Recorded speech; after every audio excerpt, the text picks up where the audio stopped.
رجال الأعمال والبيزنس في الفترة الأخيرة ابتدوا يقتحموا سوق الاستثمار الرياضي وبقوة، وخصوصا الاستثمار في كرة القدم. وابتدى يطلع رؤوس أموال سواء عربية أو خليجية، يحصل فيه تنافس كبير جدا ما بينهم على شراء حصص لأعرق الأندية الأوروبية. والموضوع ما وقفش بس عند الخليج، بل بالعكس الموضوع وصل لمصر، زي رجل الأعمال ناصف ساويرس. سؤال بقى بيتكرر سواء في دماغي أو في دماغك أو في دماغ أي حد من اللي بيحبوا كرة القدم: ايه اللي يخلي رجال الاعمال ذو الثراء الفاحش بالمنظر ده ان هم يتسابقوا على شراء الانديه؟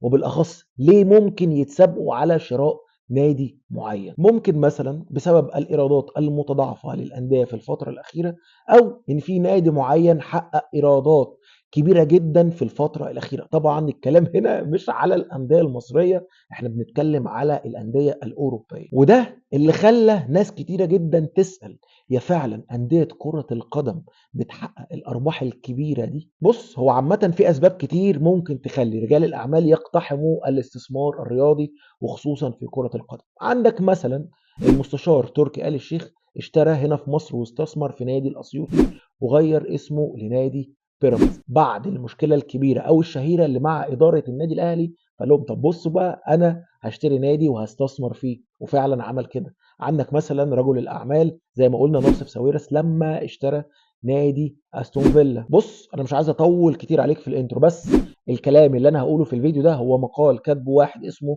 رامي عبد الحميد في جورنال اليوم السابع. انا بس عجبني المقال فجيت انقله لك من خلال الفيديو، وهسيب لك اللينك بتاع المقال ده تحت في الديسكريبشن. ويلا بينا نبدأ يا معلم.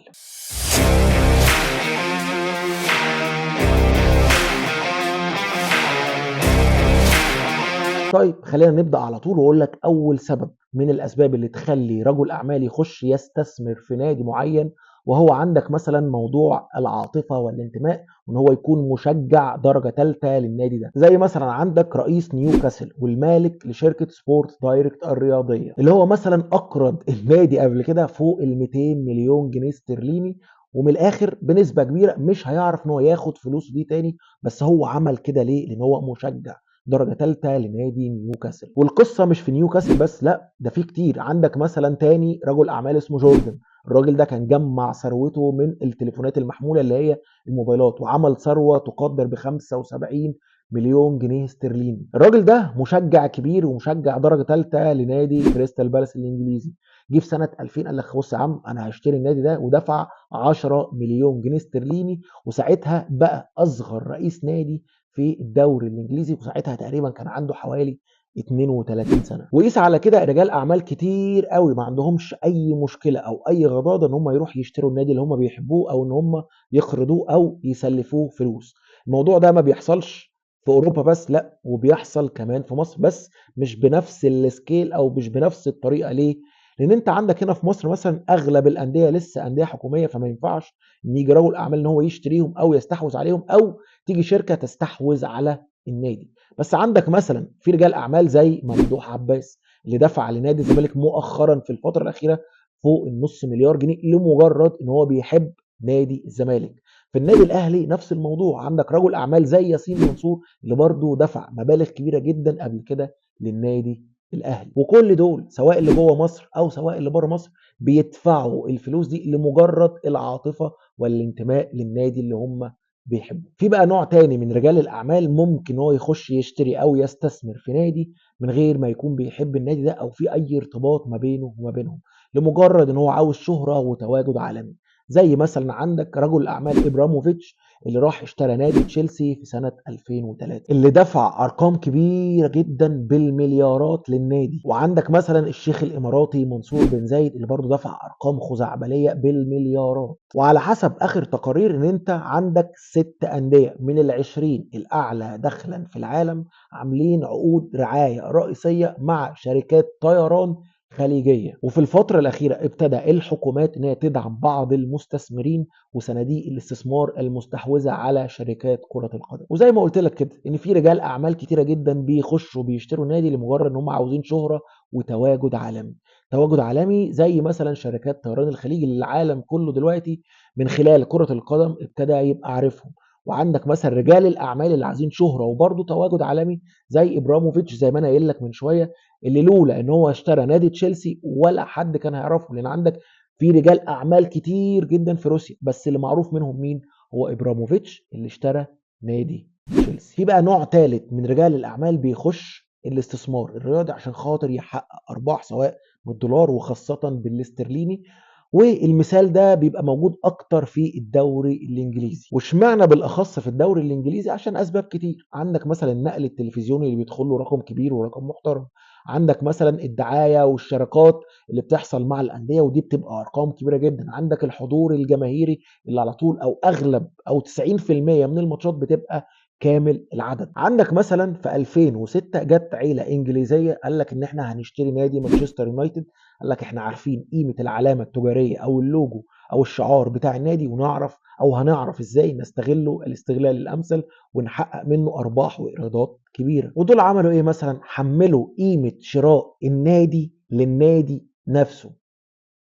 ازاي؟ ما فهمتش حاجه صح؟ اقول لك انا بقى عملوا ايه. اول حاجه خدوا قرض علشان يشتروا النادي، وعلشان هم عارفين قيمه العلامه التجاريه بتاعه النادي بتاعهم وعارفين ازاي يسوقوه ويدخلوا له عقود ورعايات بمبالغ كبيره، ابتدوا ان هم يسددوا القرض وفوائده من الايرادات السنويه بتاعه النادي، على امل ان هم يسددوا كامل فلوس القرض من الايرادات بتاعه النادي، وفي الاخر يبقى مع الملاك اصل يقدر بمليارات الجنيهات الاسترلينية. عندك مثال تاني مثلا زي نادي ارسنال اللي وصل في فتره من الفترات ان عنده احتياطي نقدي بحوالي 191 مليون جنيه استرليني، في واحد من الحالات النادره اللي بتحصل لكل الانديه في العالم تقريبا. طيب يعني ايه نادي ارسنال يبقى عنده احتياطي نقدي بالرقم الكبير ده؟ يعني مثلا في رجل اعمال امريكي عنده 63% من نادي ارسنال، ده يقدر يجي كده في اي وقت يجي يوزع على نفسه ارباح في اخر السنه. وانت اصلا عندك في انديه بتيجي اخر كل سنه بتوزع ارباح على المستثمرين. يعني تقدر تقول ان كل ما المداخيل بتاعه النادي ما بتزيد كل ما القيمه بتاعه النادي بتزيد، وده اللي بيحصل في الانديه بتاعه الدوري الانجليزي وبعض من الانديه الاوروبيه، وده بسبب زياده وانتشار الشعبيه بتاعه المسابقات بتاعته. اختصارا بقى للحته دي، ان المستثمر بيجي مثلا عاوز يشتري نادي في الدوري الانجليزي بمليون جنيه استرليني، وشايف ان هو من خلال ادارته هيعرف ان هو يكسب، من خلال ان هو يزود من ايراداته ويقلل من المصروفات بتاعته، فبيبقى معاه استثمار طويل الاجل وممكن بعد كذا سنه يبيعه برقم اكتر بكتير من اللي هو اشتراه بيه. عندك بقى رجال اعمال تانيين بيحبوا ان هم يستثمروا في انجلترا بالاخص لانهم شايفين ان هي مغامره لذيذه. ليه؟ لان انت عندك مثلا في فوارق ماليه كبيره جدا ما بين البريمير ليج وما بين الشامبيون شيب، فلما النادي بيبقى بيلعب في الدرجه اللي تحت اللي هي الشامبيون شيب بتبقى العوائد الماليه بتاعه النادي ضعيفه جدا، ولكن النقله بتاعه النادي اللي تحت ده لما يجي يطلع للبريمير ليج بتبقى النقله او الطفره كبيره جدا. انت عندك مثلا ماتش التأهل بتاع البريمير ليج اتسمى ماتش ال 170 مليون او اغلى ماتش في العالم. عشان كده في رجال اعمال بيحبوا ان هم يستثمروا في انجلترا علشان لما النادي يكون تحت ويطلعوا بيه للبريمير ليج بيحقق طفره كبيره جدا ومكاسب كبيره جدا. اما بقى لو العكس فبتبقى كارثه كبيره جدا. عشان كده الموضوع فيه ريسك، عشان كده رجل اعمال بيبقى شايف ان هو يستثمر في الموضوع ده، شايف ان هي مغامره لذيذه. في نوع تاني بقى من رجال الاعمال بعد ما عمل دراسات بيقرر ان هو يشتري النادي الفلاني بسبب الارباح بتاعه النادي ده على السوشيال ميديا. وخليني مثلا ابسطها لك بشكل اكبر، كلنا شفنا التفاعل الكبير بعد انتقال مرموش للمان سيتي، كلنا شفنا هجوم من ملايين المصريين على السوشيال ميديا بتاعه المان سيتي، فده بالنسبه لهم عمل لهم رواج كبير جدا على السوشيال ميديا بتاعتهم. وقبل مرموش كان في صلاح وكان في مصطفى محمد وكان في محمد عبد المنعم، كلنا بنشوف المصريين بيخشوا يتابعوا الصفحات او السوشيال ميديا بتاعه الانديه دي بشكل عامل ازاي عشان خاطر اللعيبه المصريين بتاعتنا، فده بيعمل لهم رواج بقى على انستجرام وفيسبوك والناس كلها بتخش تتابع المنصات دي، فبيعمل لهم رواج كبير جدا على السوشيال ميديا بتاعتهم. وشفنا ده برضو في كريستيانو لما راح النصر، شفنا السوشيال ميديا بتاعت النصر اتنقلت نقله عامله ازاي،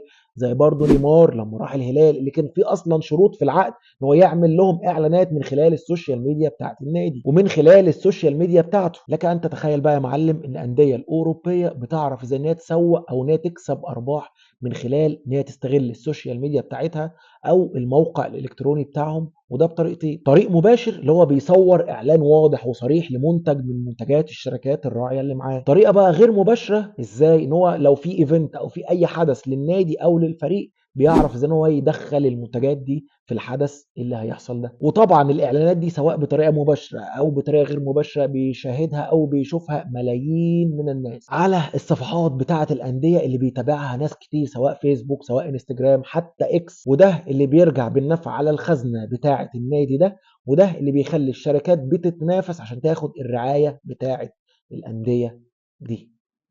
انا خلصت، وهختم بالجمله اللي انا دايما بحب اختم بيها: الزمالك وطن، دمت لنا فخرا ودمنا لك اوفياء. سلام.